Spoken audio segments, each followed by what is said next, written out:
आज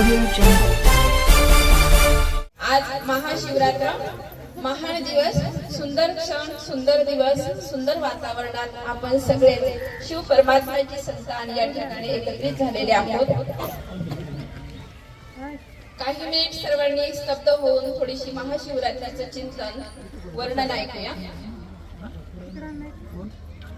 विशेषतः आपल्या महाराष्ट्रात आणि संपूर्ण भारतासाठीच महाशिवरात्रीचा हा जिव्हाळ्याचा दिवस. भक्तीमध्ये आपण पाहतो की आपण दरवर्षी उपवास, जागरण आणि अनेक व्रत वैकल्य या निमित्ताने करत असतो. महाशिवरात्री म्हणजे आजच्या या कलियुगाच्या अज्ञान अंधाराच्या रात्रीच्या वेळी स्वतः ज्ञान सूर्य परमात्म्याचा अवतरण दिवस. तर खरोखरच परमात्मा रात्री या सृष्टीवर येतो का? तर कोणती रात्र? 12 तासाचा दिवस आणि 12 तासाची रात्र नसून आज कलियुगात अज्ञान अंधाराच्या रात्री स्वयं ज्ञान सूर्य परमात्मा या सृष्टीवर येतो. उपवास म्हणजे उप म्हणजे जवळ, निकट. आपण सतत या सर्व संसारात दुनियेत राहत असताना सुद्धा स्वतःच्या निकट आणि ईश्वराच्या निकट राहण्यासाठी उपवास करण्याची आवश्यकता आहे. आणि तो केवळ एक दिवस नव्हे तर सततच आपण ईश्वराच्या निकट सोबत राहिलं पाहिजे. कारण म्हणूनच त्याला व्रत देखील म्हटलं जातं आणि तो एक नियम आपण रोज बनवणं गरजेचं आहे. शिवाला निराकार म्हटलं जातं. ज्याप्रमाणे महात्मा गांधी आहेत त्यांचा पुतळा त्यांच्या समान बनतो, शिवाजी महाराजांचा पुतळा ते जसे होते तसाच बनतो, त्याप्रमाणे शिवाची मात्र लिंग प्रतिमा याचाही अर्थ आहे की शिव परमात्मा स्वतः ही बिंदुरूप किंवा निराकार आहे, परंतु तो ज्ञानाचा सागर आहे आणि ते ज्ञान आपल्या कानापर्यंत पोहोचवण्यासाठी परमात्मा एक मनुष्य शरीर निवडतो, ज्यांनाच आपण भक्तीमध्ये नंदी म्हणून ओळखतो. प्रत्येक शिवाच्या मंदिराबाहेर नंदीचं गायन पूजन आपण पाहतो. तर नंदी म्हणजे परमात्मा काही बैल रूपात प्रवेश करत नाही, तर परमात्मा एका आज्ञाकारी पुरुष शरीरामध्ये प्रवेश करतो की जे स्वतःच्या बुद्धीचा अहंकार सोडून परमात्म्यावर संपूर्ण समर्पित होतात, ज्यांचंच नाव आहे प्रजापिता ब्रह्मा, ज्यांच्याद्वारे परमात्मा हे ज्ञान आपल्या कानापर्यंत पोहोचवत असतात. आपण पाहतो इतर मंदिरांमध्ये आपण खूप सुंदर सुंदर फुलं चढवतो, परंतु शिव मंदिरामध्ये मात्र रुईचं किंवा धोत्र्याचं की जी फुलं अजिबात सुगंधी नसतात किंवा विषारी असतात. याचा अर्थ काय बरं? तर परमात्मा सर्वांचा पिता आहे आणि तो आपल्यामध्ये असणाऱ्या विषरूपी फुलांसहित आपला स्वीकार करत असतो. त्यानंतर आपण शिव मंदिरामध्ये आधीच प्रदक्षिणा घालतो, कारण परमात्मा जन्म मृत्यूच्या चक्रामध्ये न येता केवळ या सृष्टीवर काही वेळ, काही वर्षच अवतरण घेतात.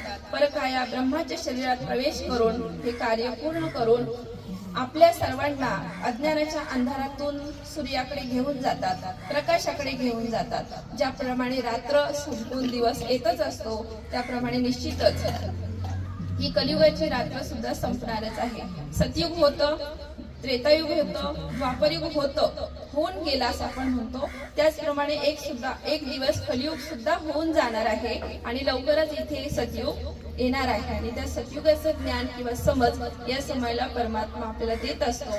ज्याप्रमाणे वडील किंवा शिक्षक रोज थोडं थोडं ज्ञान आपल्याला देतात, त्याप्रमाणे आपण शिवलिंगावर पाण्याचा टिप टिप टिप थेंब थेंब अभिषेक करतो. तर तो पाण्याचा नसून या समयाला शिव परमात्मा आपल्या सर्वांच्या बुद्धीवर थोडा थोडा ज्ञानाचा अभिषेक करण्यासाठी आलेले आहेत. ते ज्ञान आपण रोज थोडं थोडं प्राशन केलं, रोज थोडं थोडं समजून घेतलं, तर निश्चितच आपण सतयुग रूपी प्रकाशाकडे जाऊ शकतो की वर्तमान जीवन सुद्धा प्रकाशमय, आनंदी, शांती संपन्न बनवू शकतो. आपण शिवलिंगावर 3 बेलाचं पान चढवतो.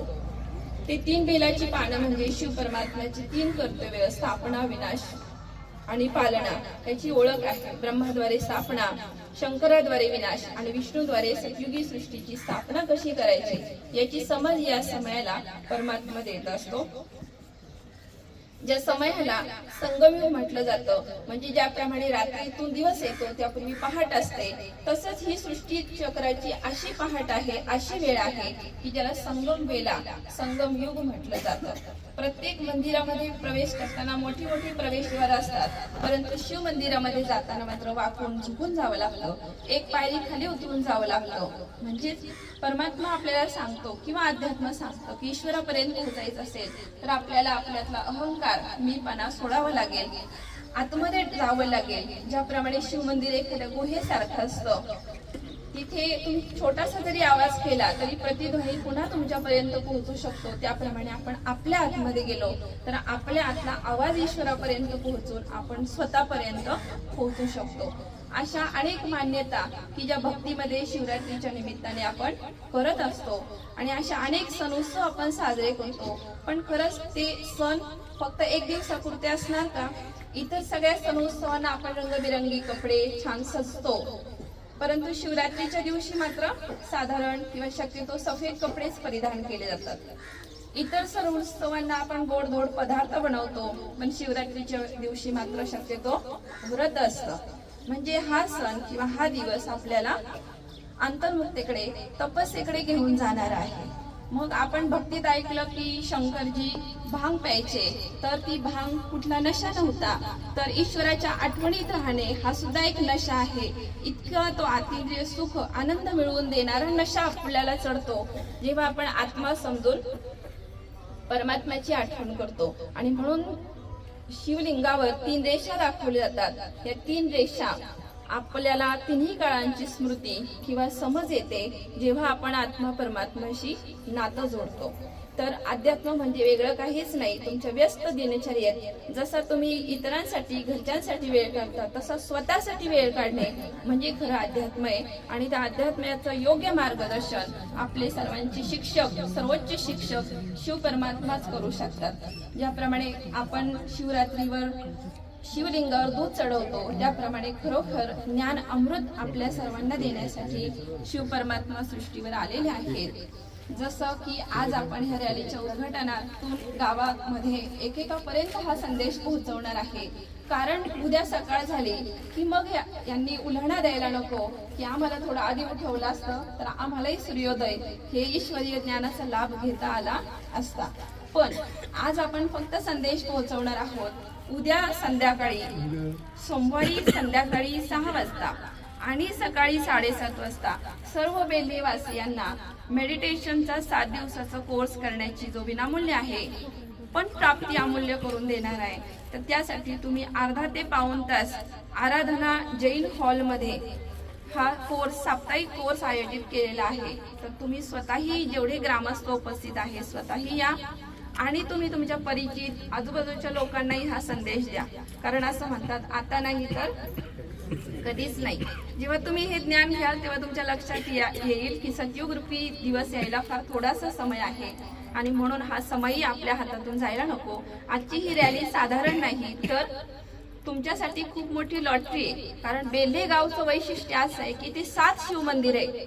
सर्वांनी टाळ्या वाजवा यासाठी.